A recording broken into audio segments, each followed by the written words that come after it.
Welcome to our sixth and final dialogue for the time being. We've had 5 others. Our first was a year ago on field principles. Then we had one on COVID and changing norms around COVID, one on creative practice, one on evidence, and one on gender. Rejuvenate, for those of you that don't know, is a kind of research and action hub for the intersection between child rights and participatory practice. And we see the dialogues as part of growing our community of practice, and with it our living archive. And for those of you that haven't seen our living archive, it's a field resource for those who are interested in substantive participation and child rights, and it's at rejuvenate.global. Please have a look at it. I'll be doing a bit of a call out at the end for people to contribute in various ways and engage with it and with us if possible. And I'm now going to hand over to Vicky, who's going to introduce this particular dialogue. Thanks very much for coming, everyone. Hi, welcome to everyone. I'm from the University of the Highlands and Islands, and I just wanted to start by extending our respect and sympathy. Our Chancellor is the Princess Royal, and we just want to extend our sympathy for her family at this time of mourning. So now we'll get on with the issue of uncertainty, which I think you'll agree is all around us. It is part of all of our lives, and I think that we have so much to learn from children and young people about how they deal with uncertainty. So basically, in our environment and political context, people moving, migrating to different areas and parts of the world, our feelings about ourselves, our autonomy, our relationships, all of these are uncertain in our lives. The transitions that children and young people feel and go through and experience, and the expectations of them as they grow up. Uncertainty for young people is almost, an everyday occurrence. How their bodies, how their feelings, how their expectations of them change in their transitions. We have so much crisis, conflict, fragility. And all of this changes over time. So I think that part of the issues about these dialogues, and it's been fantastic, rather than to have a physical seminar, we've had a series of 6 dialogues. And actually we found that they're much more inclusive, and different people have got involved from different parts of the world. And it has been more inclusive, I think, of young researchers. So we're very pleased that some young researchers are joining us today. We have a fantastic set of speakers, people from academia, the practitioner world, and young researchers talking about their experiences, using different media, using different types of research, and talking from the perspective of intervention and influencing policy and practice. So before we get on to our speakers, I will pass to Andy West.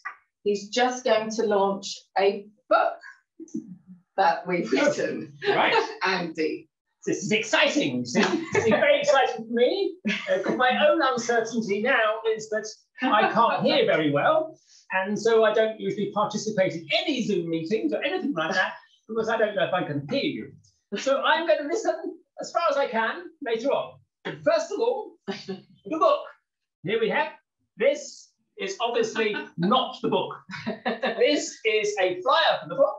The book is at the moment in the printers, or possibly on the way from the printers to my house or someone else's house. Who knows where it is? It's very uncertain.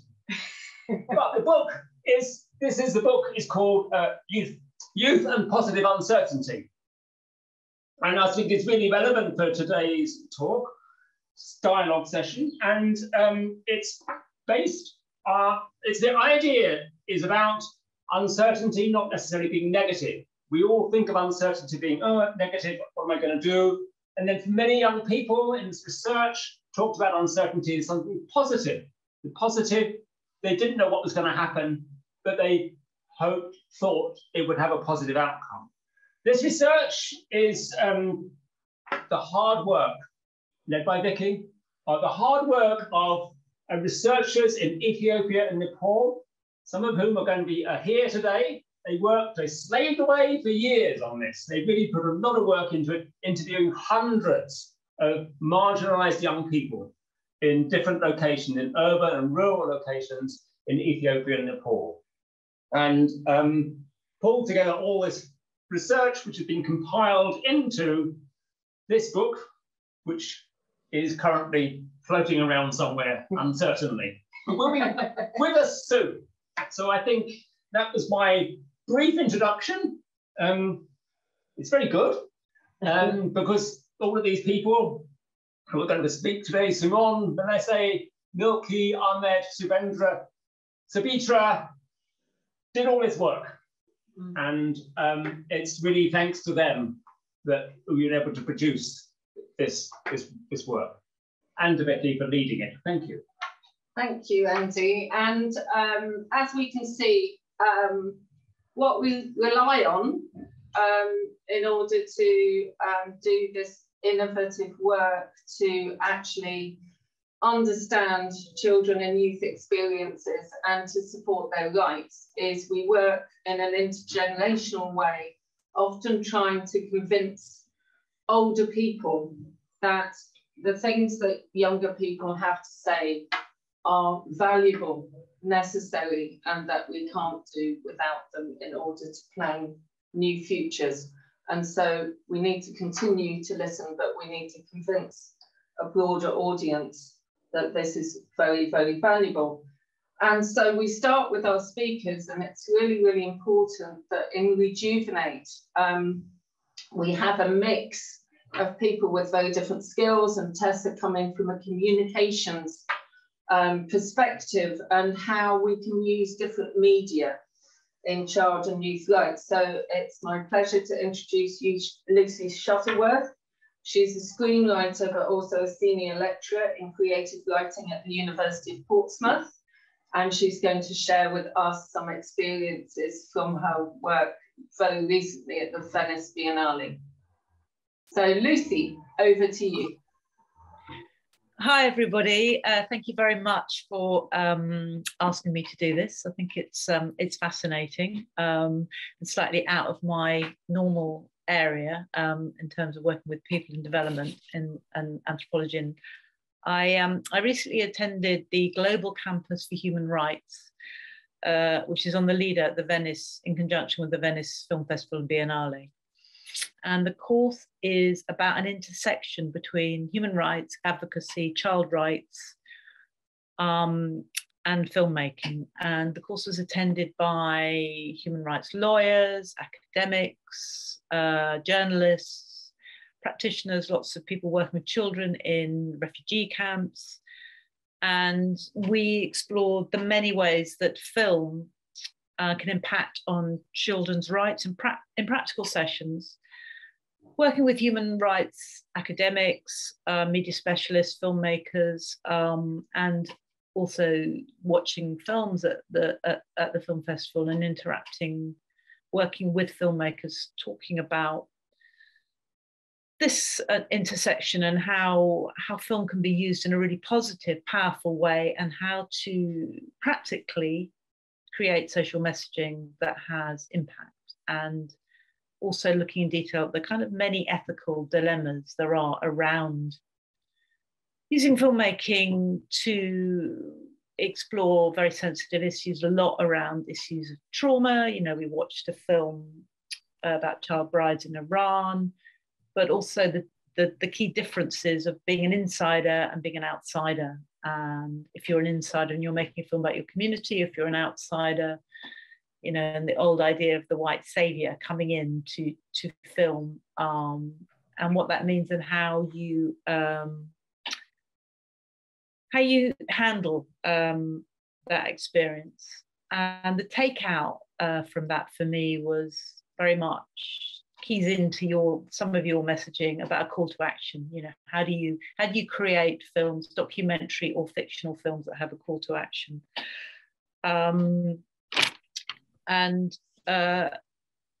I saw many films that were very, very powerful. And I just wanted to give a quick quote. I'm going to show you something of a film that I watched. I'm going to read the clip.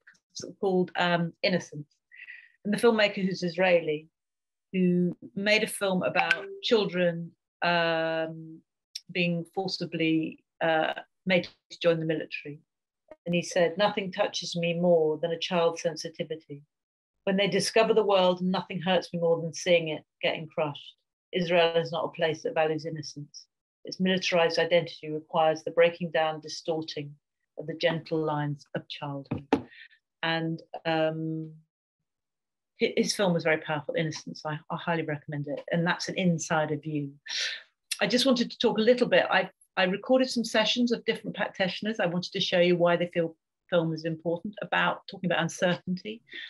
Okay, 3 minutes is up. So I won't talk about uncertainty because we don't have time, but I am using in my work teaching writing for children and in an animation that I'm working on. But we can actually, Alice, yes, great. We can show the interviews with the other practitioners now. That would be fantastic. I'm Nick Danziger, and I'm the Program Director of the Cinema Human Rights and Advocacy Summer School. We have as a focus child rights, and I really believe that today we are so led by the visual image, whether it's moving or still, and therefore we can really advance not only human rights but specifically child rights. And I still continue to believe that this is the most powerful, impactful way to make sure that positive change happens. I'm a video journalist for The Guardian at the moment, and I work a lot with social media and with children who already are uploading their stories onto different platforms. And I think that by being able to ethically curate this content and being able to be in contact with them, you are platforming their voices and therefore not speaking for the children, but allowing them to tell their story in their own way. Hi, my name is Opal Sibanda, and I work as a technical expert at the Secretariat of the African Committee of Experts on the Rights and Welfare of the Child in Maseru, Lesotho.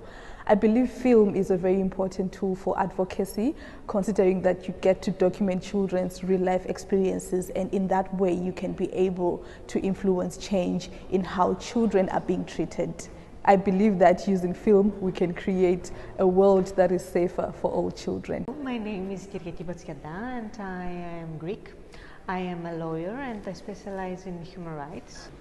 Actually, films are an excellent method of advocacy for children's rights because via films we can convey to broader audiences complex legal notions of children's rights or human rights. So through films we can build awareness on children's rights, and that makes it very easy for legislation to be implemented or for legislation to be adopted regarding children's rights. Yes, really fascinating, thank you. And we're also going to share with you a link to a film, and Lucy's just going to tell you about that film, which you can watch straight afterwards, but shouldn't be widely distributed because it's going in for film festivals, and I believe it's a very young filmmaker. Is that right, Lucy? Yes.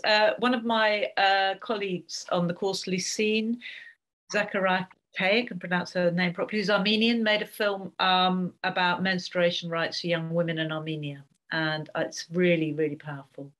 It's only 5 minutes long. I'd recommend you watch it. It's a really beautiful. It's beautiful. I'm a storyteller. It's a beautifully made film, and I hope she'll win awards for it. But I think it shows how much film can be used to make a call for action and for social change. But please don't share it widely, because she's going to be entering it for film festivals, and there are rules about that in wide distribution. But I highly recommend it. It's a fantastic film. She's super talented. Thank you very much, Lucy. So we're going to move on with our speakers, and please do save up questions. We have plenty of time for people to interact in groups, and then also at the end in our section on our call for action. So we will be thinking about what is needed in the future. So we're going to move now to some young researchers from Ethiopia. We're going to talk to, first of all, Milki Getachew, who is from the Department of Social Work, University of Addis Ababa, and a PhD student, soon to complete, at Goldsmiths. So I'll introduce also Ahmed, a former young researcher from Your World Research, Youth Uncertainty Rights Research, and also formerly at Debre Markos University, and connected to the Department of Sociology at Addis Ababa University at the Institute of African Studies. So we're going to have Milki, first of all, to reflect on some of her experiences of being in a team of younger and older researchers and working with marginalised youth. So Milki, over to you.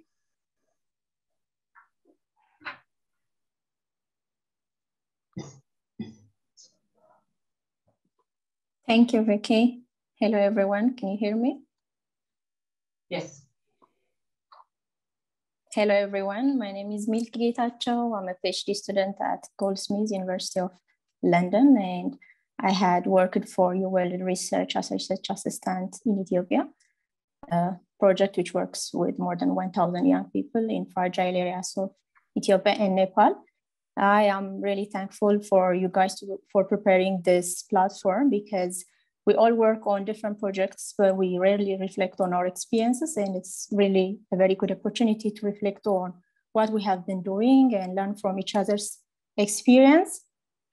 I want to say a few points on my experience, what I have learned working with young people in fragile contexts as a young researcher, working on uncertainty. I joined Your World Research back in 2017. It was my experience when I started working on the concept of uncertainty. Though I used to hear about uncertainty, I never reflected on that issue before. We know that we all have uncertain moments in our life, and we hear now and then about uncertainty, but we rarely reflect on it. And when we started the project, the first thing we did was we tried to define uncertainty into the local language, and it was really challenging because it wasn't as easy as it is in English language. We couldn't find an equivalent term for uncertainty. And it makes us to share experiences of our uncertainties, our uncertain moments. And we even share experiences from our colleagues in Nepal. And we understood that it was not easy to define uncertainty into local language.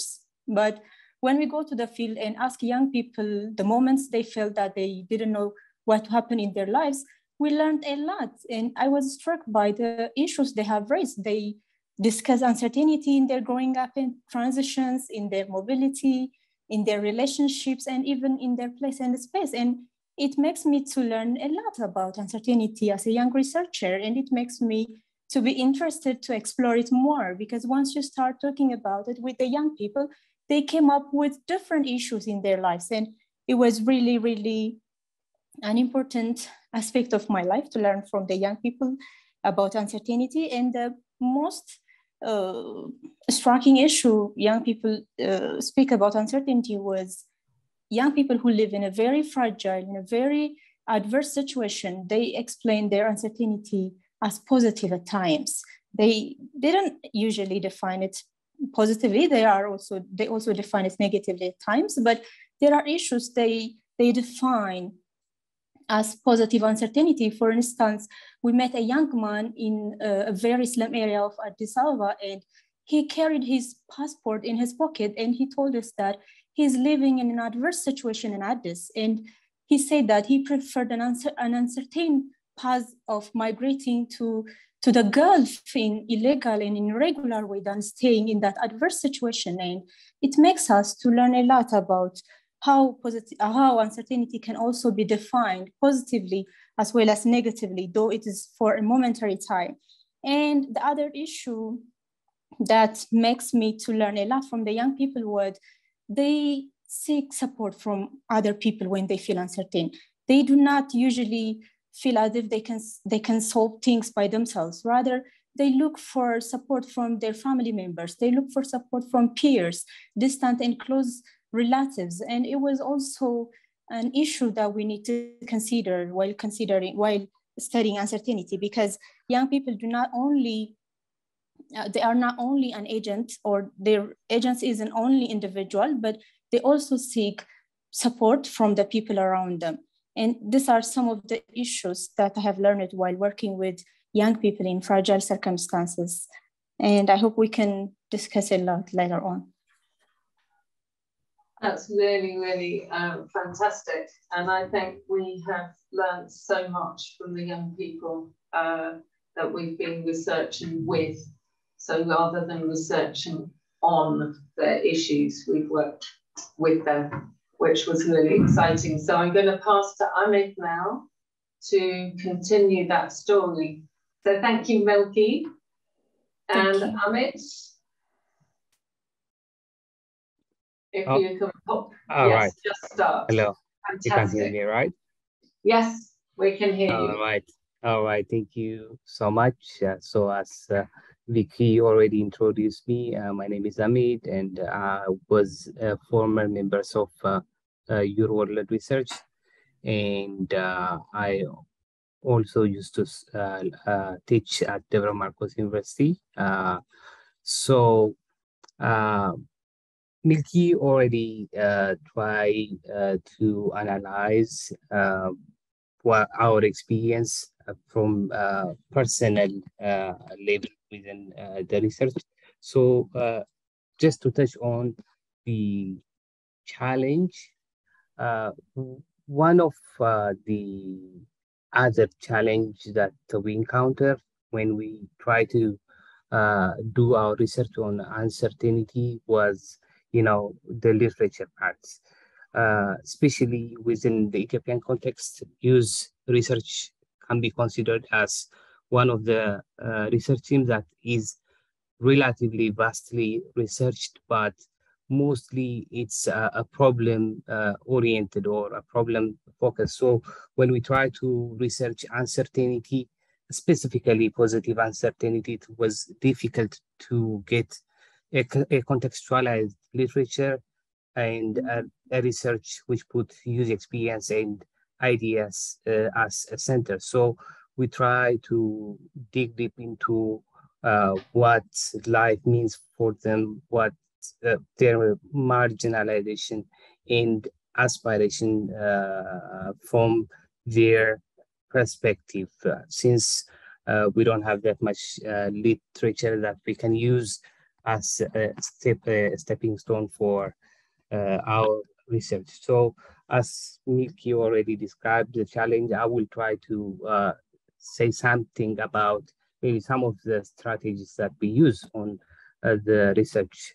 So we try to co-construct the reality with our participants, the youth, so that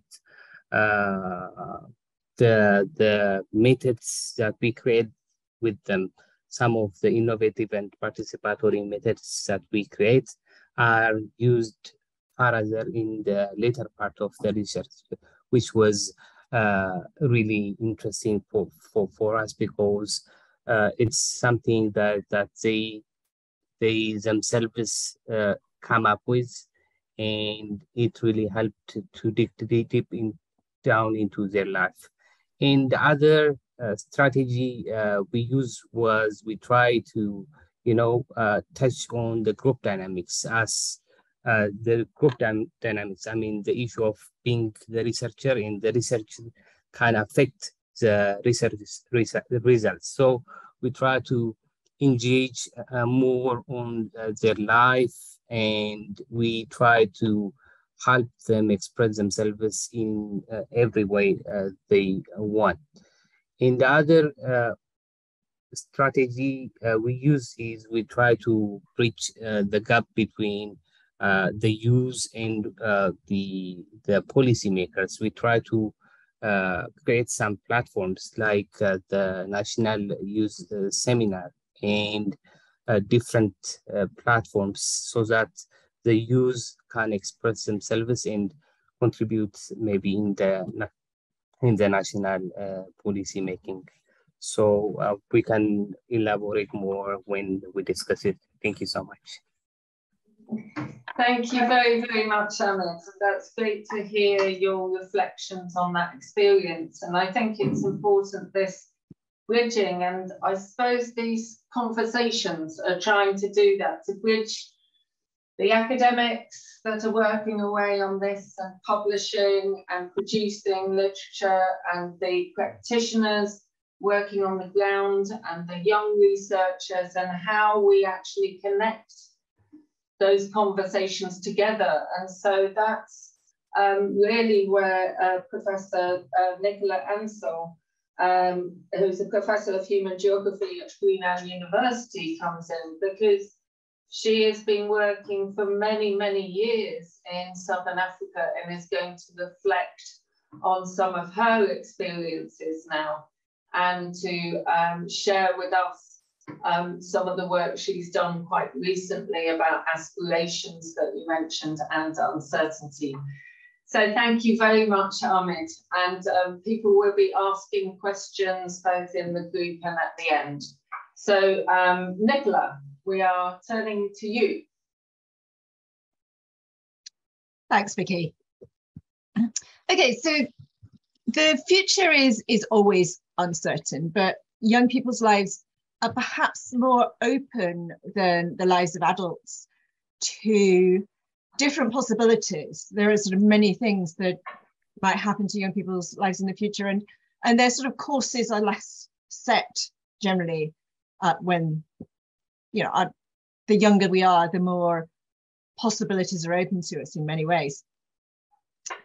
And so that makes things even more unpredictable for young people than it is for older people.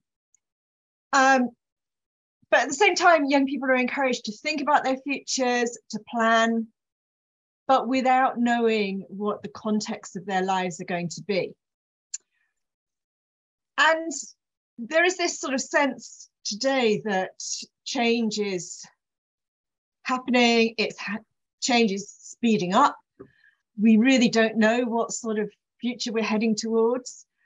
But of course, it's not just about change, it's about change that might be positive change, but it might be negative change. Things can get much harder, and they can get harder gradually, or they can get harder suddenly. And we only need to think back to the last 3 years to see how quickly events can just unfold and have impacts on all of our lives that we couldn't have foreseen.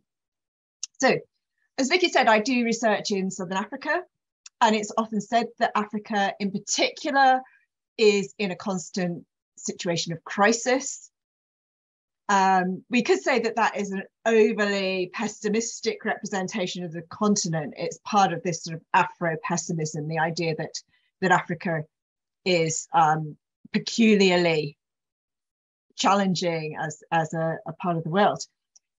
But I think it's not unrealistic to suggest that African countries are less able than wealthier parts of the world are to withstand external events. So, for example, with COVID, they haven't been able to vaccinate people as quickly as wealthier parts of the world. Countries in Africa are undoubtedly worse affected when food prices suddenly rise because people spend more of their income on food.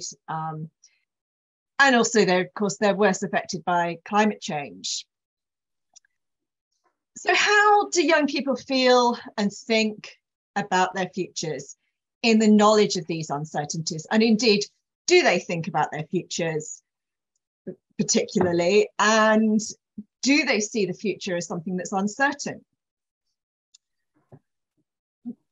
Generally, research suggests that yes, they do. Yes, they do think about their futures.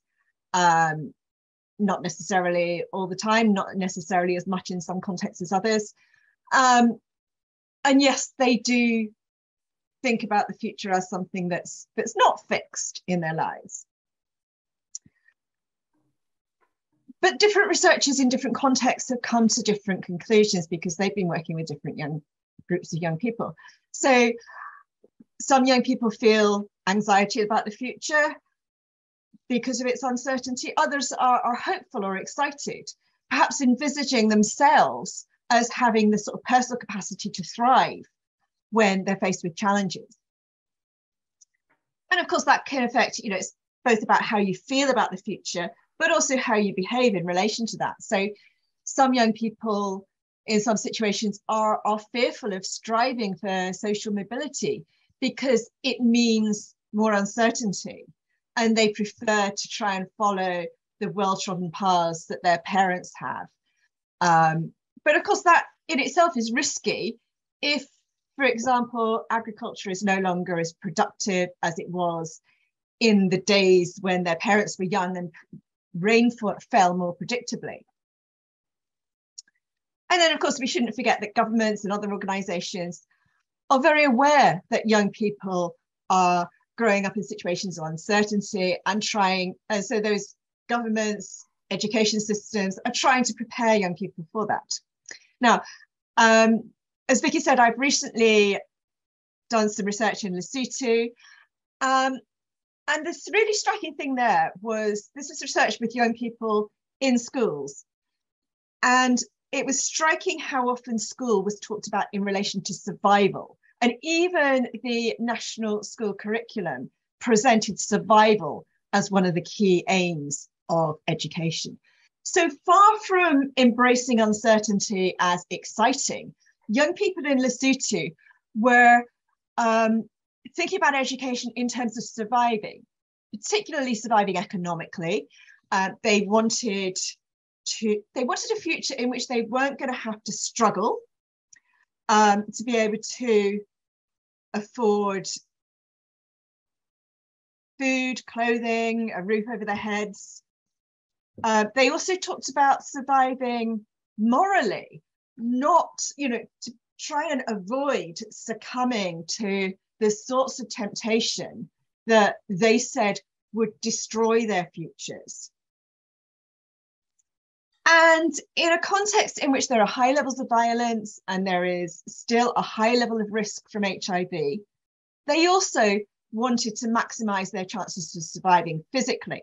So all those types of survival, economic survival, moral survival, physical survival, were really key in the way that they thought about their futures and made decisions. What they weren't interested in was the sorts of entrepreneurial futures that the education system was proposing for them. The education system was trying to encourage them to think about creating jobs for themselves, creating opportunities for themselves. But what they wanted, these young people, was to become teachers, nurses, police officers, soldiers. They wanted salaried jobs that were predictable and that would, where they would know what sort of future they would have. But they were also very aware that those jobs were hard to come by. And so they would make decisions about their lives that focused on what would help them survive in the immediate term as well as the longer term. So for instance, they might make a decision to leave school and herd the family livestock if they thought that was likely to give them a secure future from livestock rearing, rather than continuing to strive for a future that they could get through education. Okay, I'll leave that there. And yeah, interested to discuss further at some point. Yeah, no, that's really, I think it's really fantastic, all of these talks from different contexts and working with different children and young people raise these really important issues. Who are we talking to? Those in school, in education, or out of education. So in Ethiopia, I know it's the people that couldn't actually get into school. And indeed, many of the things you've talked about, Nicola, I was talking about across colleges in Scotland, the intense poverty, food, period, fuel, and you know, it's extremely cold. And all the interventions in colleges in Scotland, free breakfasts and warm places to study. And I think this moral issue and the mental health of our young people is critical. Also raising the issue of inequalities, global and local, that we are all facing and addressing, and that are increasing through COVID and the current political situation and situations globally. So in fact, we now have a different context, and I'd like to introduce Simon Kamal Talada from Nepal to give us a perspective from your side, Simon, who was supporting youth researchers and working with marginalised youth in Nepal. So namaste, Simon, and please start. Thank you. Thank you. Namaste. Thank you, Vicky.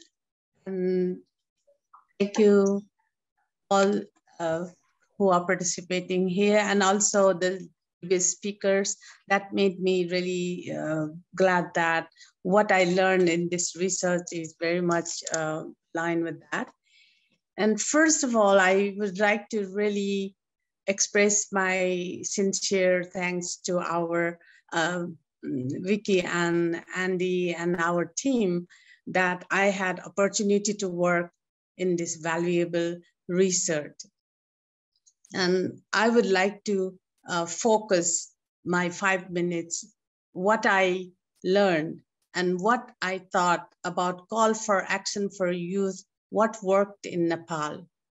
So first of all, Nepal has been claiming that more than 96% children are in school and also going to school.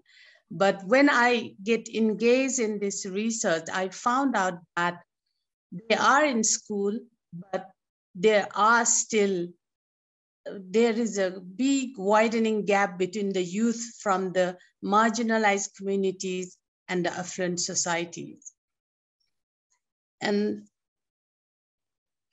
also what we found is that what we thought about marginalized young people, they do not think themselves they are marginalized, but what they said is they are marginalized by the society and system of the government. This is very interesting, I found. And another part that I've been working in research for 22 years, long time back, before I joined UNICEF. So research at that time and this time when I work with Vicky, Andy, Milki, Ahmed, and other colleagues in this youth uncertainty research, I learned a lot because I found that the research is now really, the way we did research in Nepal and Ethiopia was totally different from what I have been doing before. So this is my experience that some of the major points that I found different from previous research is that this is, as we went on doing the research, it's a co-construct with the participants themselves. And also another unique point that I found is validation workshops that we did at the end of this study with the youth and also engaging the policymakers. So this is where I found this research is very, very interesting for, making the call for action for youth, especially in Nepal. And when we organized the youth seminar, validate the research findings, we just didn't go ahead and said that, oh, these are the findings. We didn't do that. We organized youth seminars in each of the research sites in Nepal, and we invited the youth who participated in the research, as well as duty bearers who are at the highest policy level in that region. So in that way, what we did is, in the seminar, the youth, they started to validate what is right, what is wrong in our research, and they corrected where necessary, and they came up with their voices. And this is the voices from the female, children, youth with disability, LGBTQI and community, and ethnic groups. So in the seminar, it was decided that the highest level of duty bearers will be there so that they can hear their voices. So we organized with all of them to engage them. And in that seminar, instead of we telling them or to the duty bearers, youth started to tell them what they really need. So they demanded their rights to education, citizenships, employment, and put it in a sheet and requested everyone to commit for fulfilling their demand. So this is how the youth, they really nailed down the duty bearers and policymakers. So this is how it happened in Nepal, and at least in the education sector. And at this point also, I'm working as an advisor in British Council in equity issues. And when I was doing research and when I was reviewing the documents, what I found is the policy documents are very much addressing the issues of youth. And we are very proud that when we did youth seminars, we also invited parliamentarians as well as the high-level officers from Ministry of Education. So,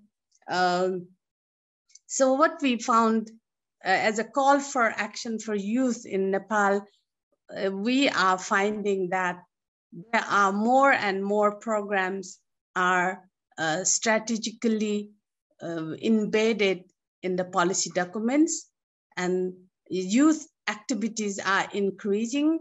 And if you look at the media also, nowadays, the youth participation is very much growing. So I thought, thanks to this research, that it really opened my eye, even as a researcher, that when we used to do the research, we used to do the sample and all this stuff. But with this research, I found that there is a vast difference between youth within the communities with the affluent, as well as with in between the marginalized communities.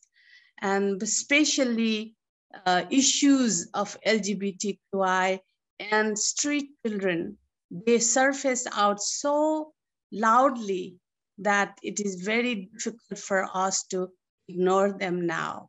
And so we are really now communicating as well as advocating for the children's not only education, even for the skills development for their employment.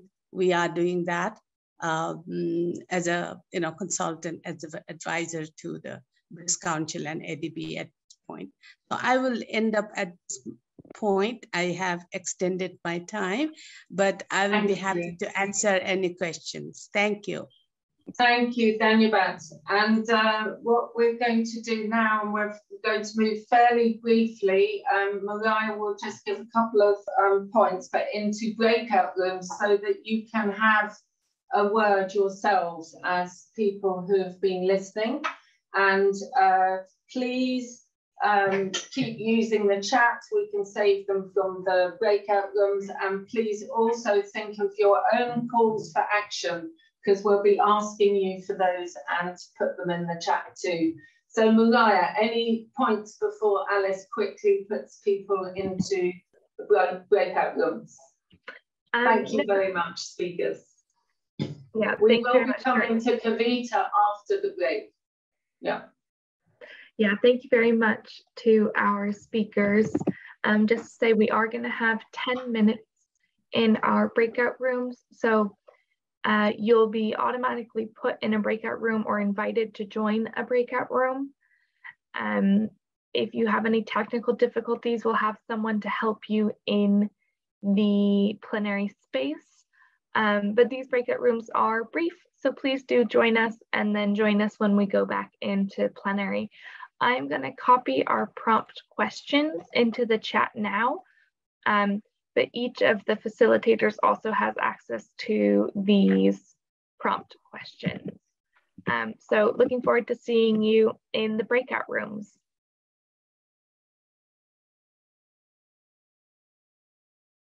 Wonderful. We can see people flooding back in, probably without having had enough time to say everything. But this is in many ways the start of the conversation. So, Mariah, would you just like to take people down to just feedback? Just please a couple of sentences from a couple of groups. Thank you. Yeah. Just to say, apologies to Dashani because she was just starting to speak and we didn't get to hear her thoughts. So I'd love to hear what you have to say in the chat, Dashani and Justin, because I do want to hear what you have to say. And I'm sorry you didn't get a chance to speak in our breakout room. But just to say what we talked about, our conversation kind of centered around students and the type of support that students might need in navigating uncertainty and starting to think about uncertainty maybe as something positive, but also the difference between uncertainty and unpredictability.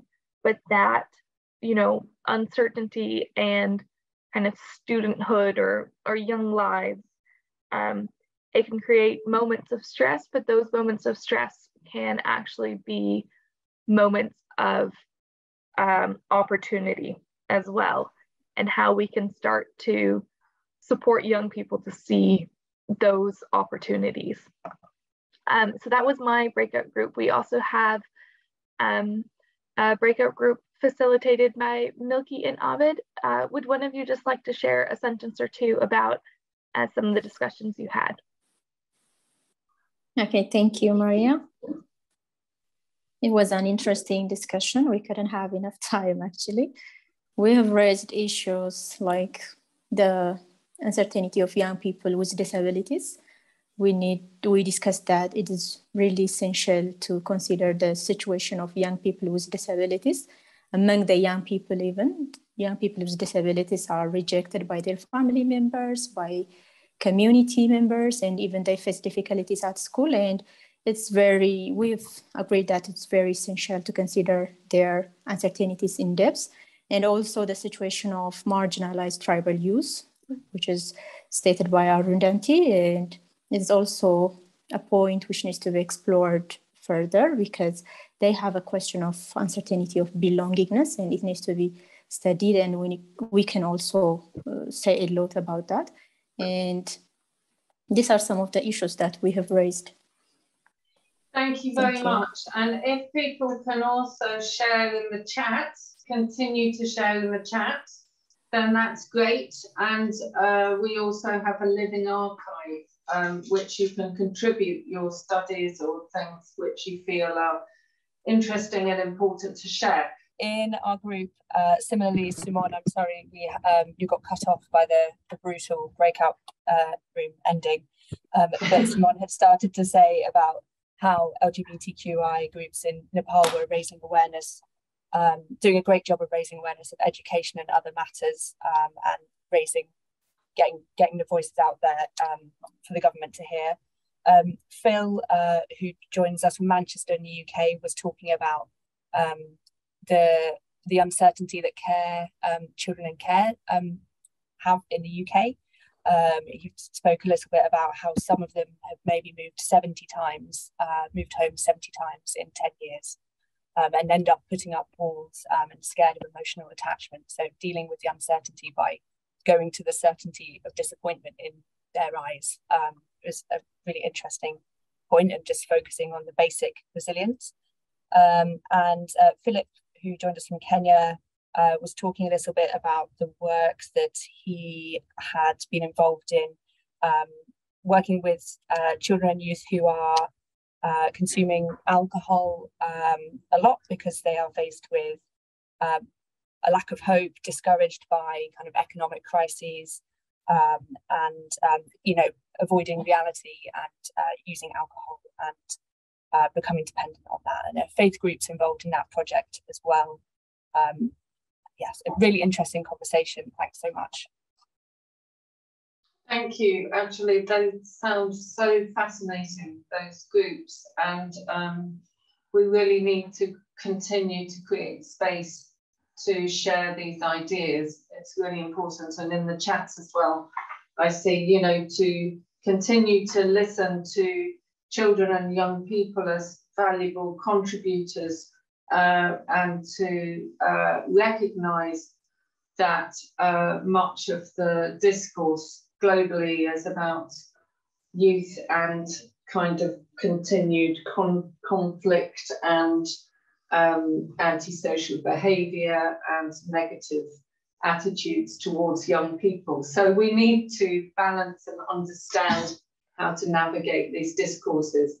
And Kavita Ratna, from the Concern for Working Children, she's the Director of Advocacy in CWC, based in Bangalore, and much respected work for her inclusion of children in that call to action. So if you could share with us some of your reflections, and if people can share with us also their thoughts in the chat, we really need to put together plans for the next phase. What would you like to do? What would you like to see?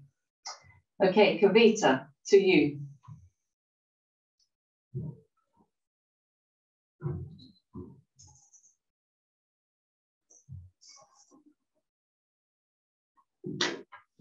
Yes, thank you very much for this opportunity, and it's been very interesting listening to what all you're saying. I'd like to actually speak from the point of view of very vulnerable young people, not in colleges, not in schools, a lot of them outside this realm. And what is it that they have taught to us in terms of uncertainty and in terms of our call for action?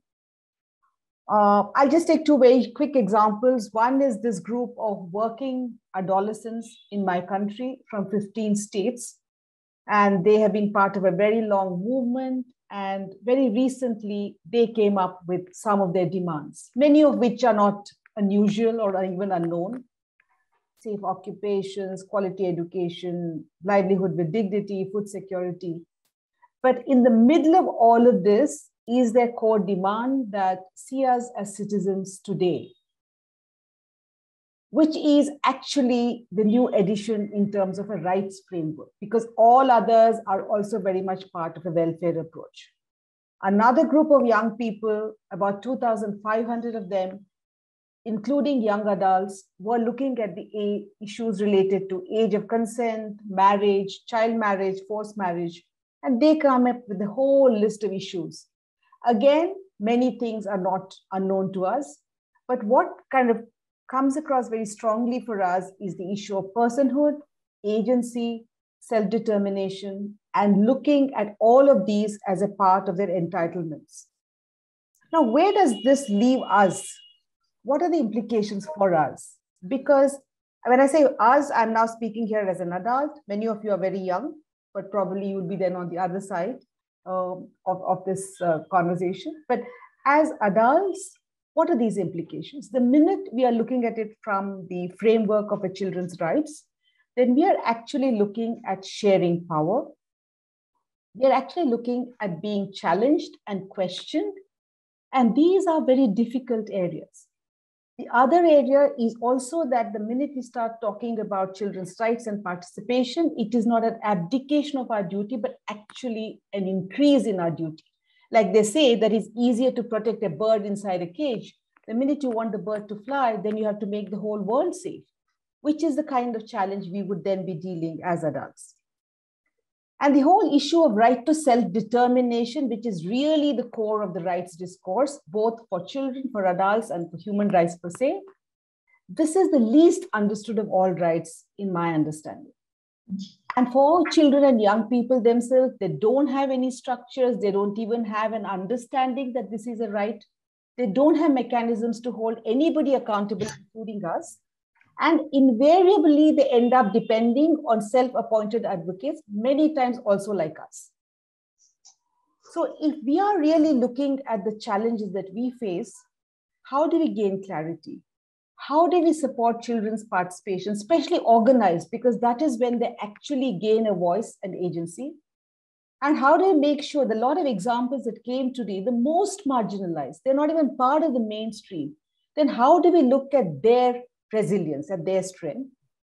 And one thing I must say, change and uncertainty is a part of our life. Then the question is, how do we strengthen inner resilience and external resilience?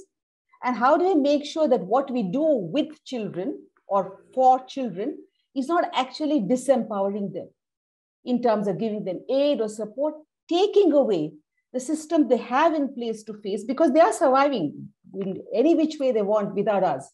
So how is it that our intervention is actually not taking away that resilience, but building on that? And then a whole set of issues related to projects, because a lot of projects are donor-driven, fund-driven, event-driven. And then how do we make it process-driven? How do we retain the integrity of what we are doing? For instance, a lot of the conversations we have had with young people, it has raised expectations.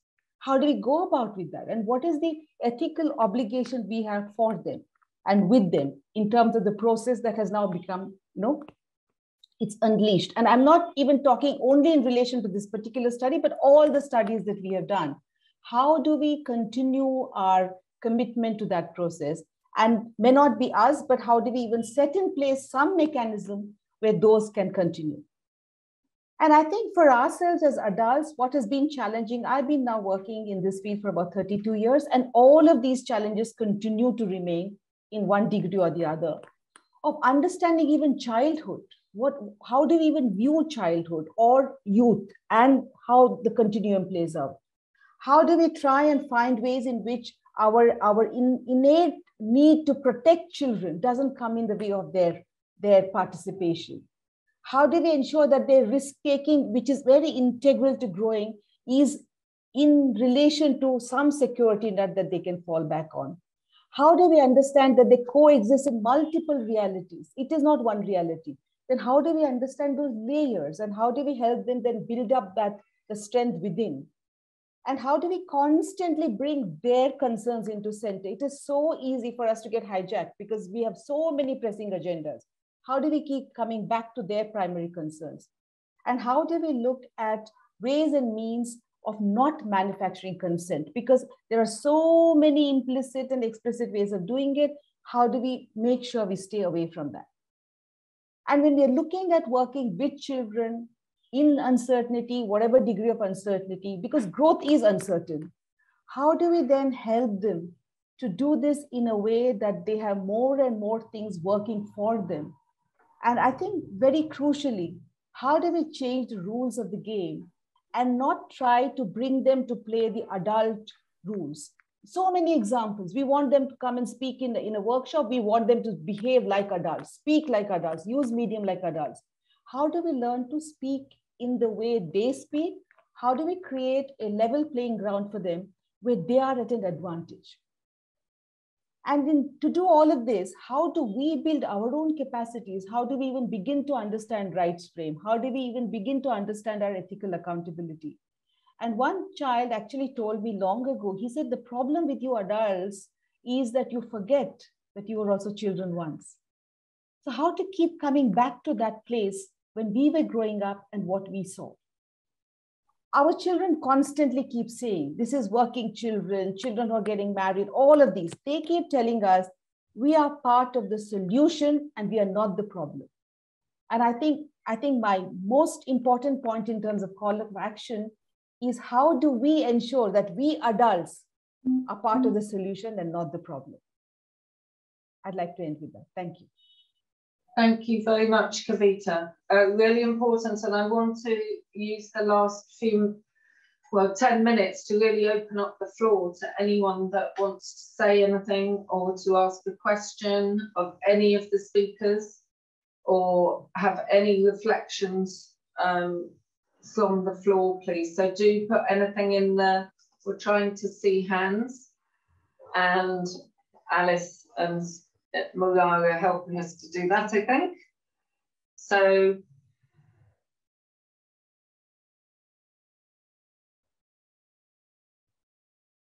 Deshani, did you get cut off in your group? Would you like to say something? Or Phil, or Philip, or oh, someone's got their hand up. Oh. I can't see who. I can't find the hand. You have your hand up. Please speak. Yeah, I loved what everybody's got to say. I'm new to Rejuvenate, really inspired by it, and especially by what Kavita had to say, because it very much mirrors some of the information I've been looking at in relation to the working movement for children in Peru, and how they have begun to take a voice by getting organized. My background is Black, mixed race, so brought up in a racist Britain, brought up in the care system in orphanages, and I feel quite sensitive to some of the issues. And perhaps people might want to comment, for example, on whether I'm oversensitive, but sometimes I'll replace the word children or child with Black or ethnic minority. And it looks like we're talking about a foreign race almost. It looks like we're, the reports are making judgments, which often those judgments could be the same for other groups. So young people apparently speak, well, they do speak a different language, but does that mean that they have to, what are we trying to do? Are we trying to say that we have, if we say that, why don't we say that with a working class group, a dialect, they speak a different language as well? There are many issues here where we're in danger, I think, of infantilizing young people, especially by that I mean adolescents in particular, and so taking away their rights and therefore not seriously listening to them. I think that's the situation with Peru and with UNASPO in Bolivia, where they won the $250 minimum wage for child workers in 2014, and then it was taken away in 2018 by the American government, threatening to cut the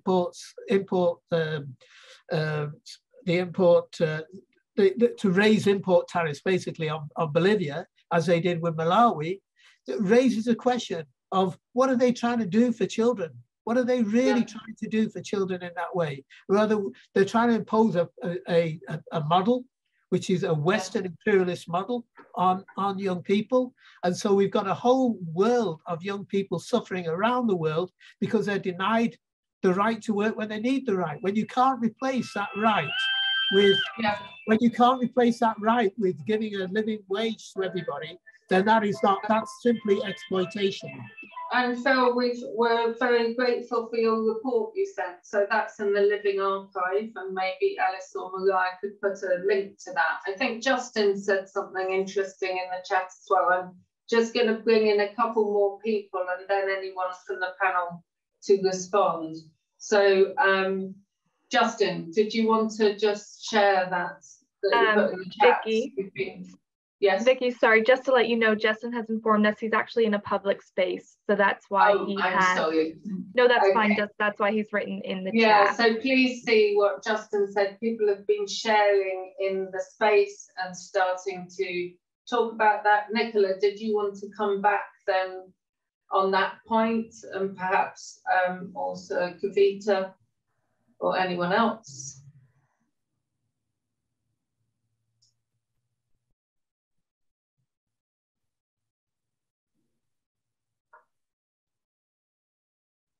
Nicola, were you going to, oh, you've written it. Okay, Kavita, did you? Sorry, I was just reading.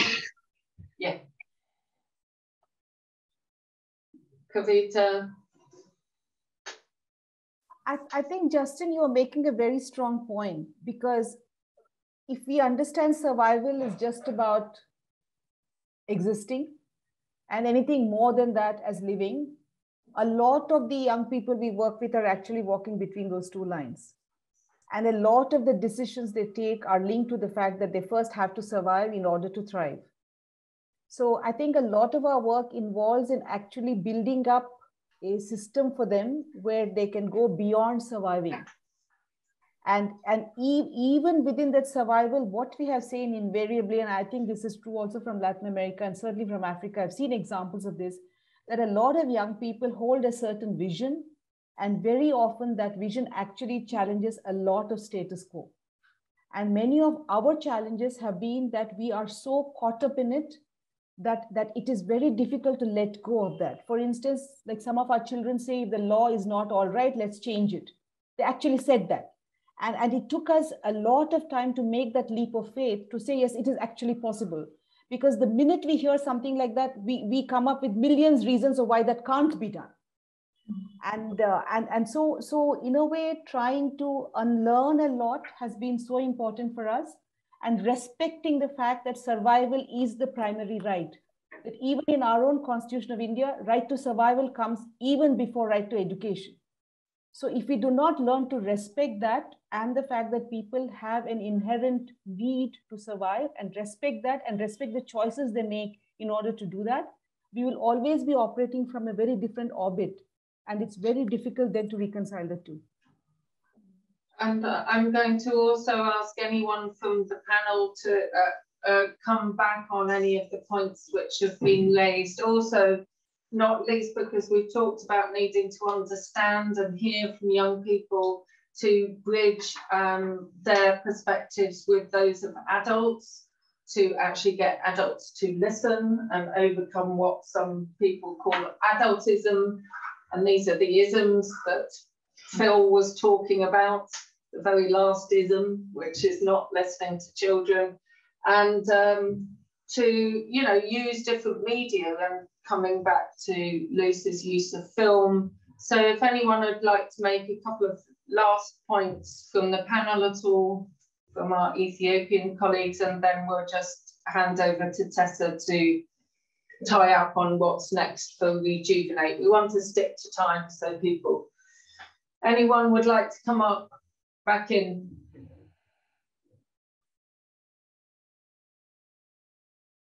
I hadn't read Justin's response, and actually Milki had an interesting comment directed me on this sort of discussion around uncertainty and opportunity. I suppose, you know, survival versus opportunity.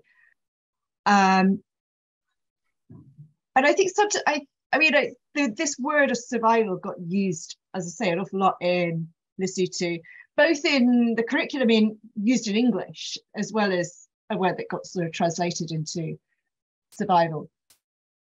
I don't think it's an absolute sort of bare minimalist survival. It is about having a predictable life. It is about, you know, a life in which it's not necessary to struggle. And I sort of wonder about this sort of taking, young people try things. I think there's sometimes that, you know, trying things out. We don't necessarily have to think about it as taking risks, although there are sort of courses of action that have uncertain ends.